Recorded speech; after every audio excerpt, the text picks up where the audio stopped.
Here, okay, post there, hook, scoot back a little bit, get my half, down he goes.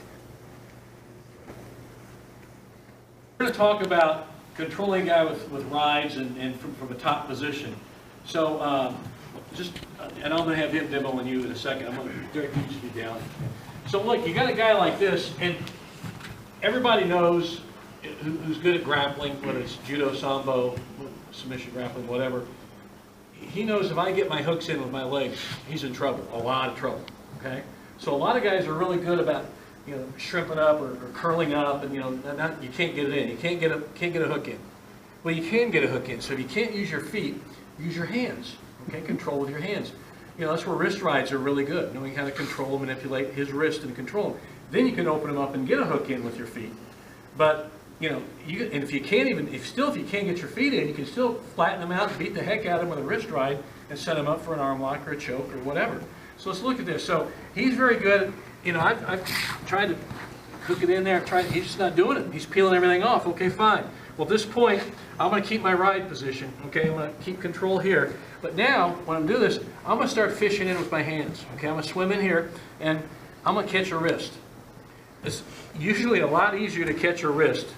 Wouldn't you say that when you got a good grappler on, especially he's had a lot of wrestling, you know?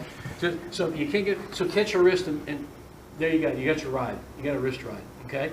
There are a lot of things you can do beating him up with a wrist. Okay.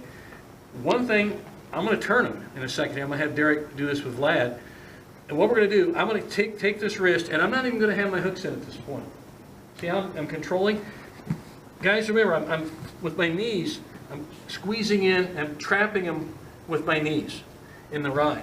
And this side and this wrist, I did that on purpose because if I block this knee, I want that wrist in this particular move I'm going to do. Okay? Because I'm going to roll him this direction.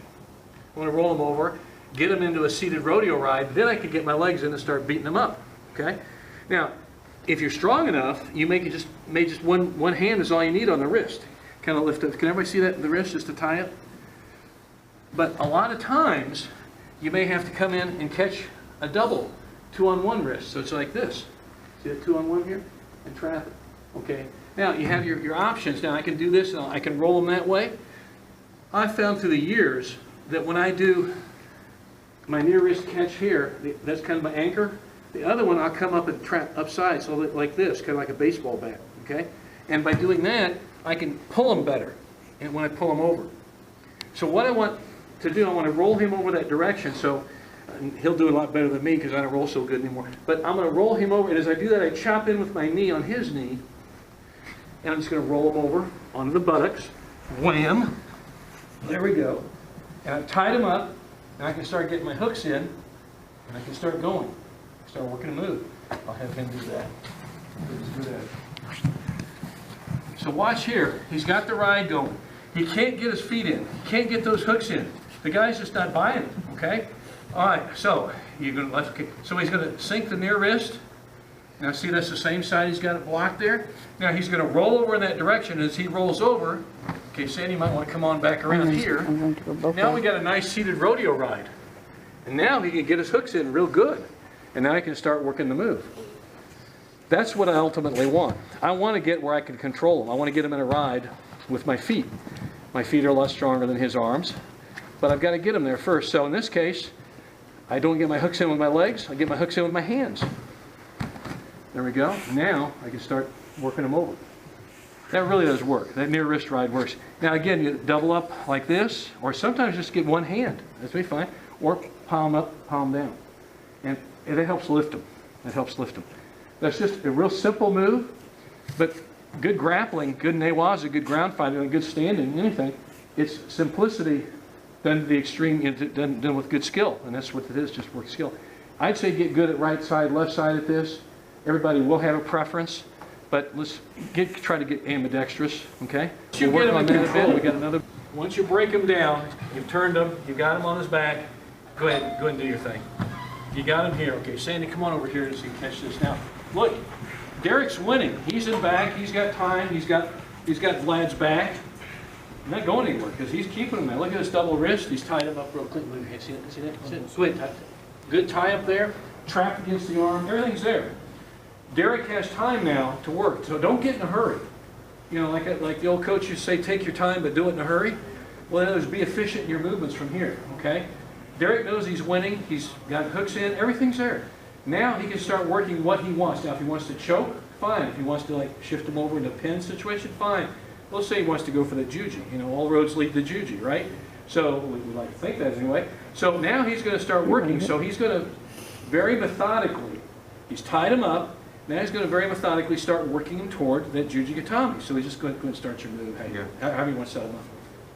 So we're going to start with the more flexible version of it. Okay, we're going to put your foot in the back of his hip or his butt.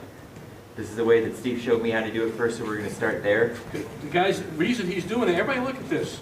See this foot here in the buttocks? That's a prop. It's almost like a foot prop, like a judo throw. Okay? So that's why he's doing that. So he's going to help. Watch what he does. Okay? And then immediately we're just going to put our other foot up over here and hook that hip. Okay? If you can't immediately get there, don't worry about it. We're going to push back with that foot. Okay? This hook will still stay there, whichever position it's going to be in, but then you push with the prop foot. Let me just point this out, guys, because he's doing a great job. I don't want to keep interrupting, but he's using his feet like they're hands. If you think of your feet that way to manipulate with them, you're going to really control them. So look how he's really controlling here, okay? That's a point. Okay? So now what I've done by pushing myself back is I've given myself enough space to just let him down easily. So I'm going to hook up, and you can half him if you want. If you don't like doing that, you want to be nice about it, you just underhook, okay? But I like to half, okay? And then as soon as I get that, I'm just going to kick this leg wide and then guide him down, okay? And everybody always asks me, well, what if he tries to sit up while you're doing that? Okay, usually when I'm here, they're trying so hard to get that way, okay? It doesn't even really matter, okay? We're going to pull him up here with the half, and find out that he's off balance, he just falls right there, okay? And if he does try and sit up, okay, you just half him back down, catch the arm, sit back. So remember, you're winning. You've got time to move. You don't have all the time in the world, but be efficient with it. But you've got a lot more time than he has. He's in trouble. He knows he's in trouble. You got his back. You're in control, okay? So can you do it one more time, then he's done. He's rolled him over, got all that stuff. Okay, we're through here. Okay, post there, hook, scoot back a little bit, get my half, down he goes. This works great with jackets, where jacket sports, gi sports, judo, sambo, jiu-jitsu, but also works great no gi because he's sweaty. Mm-hmm. He's sweaty, and you can manipulate a lot easier if it's a no gi situation, like MMA, combat wrestling, whatever, submission grappling. All right, so let's go ahead and work on that, finish out that, then we're going to work on another drill with Coach Donnie. So.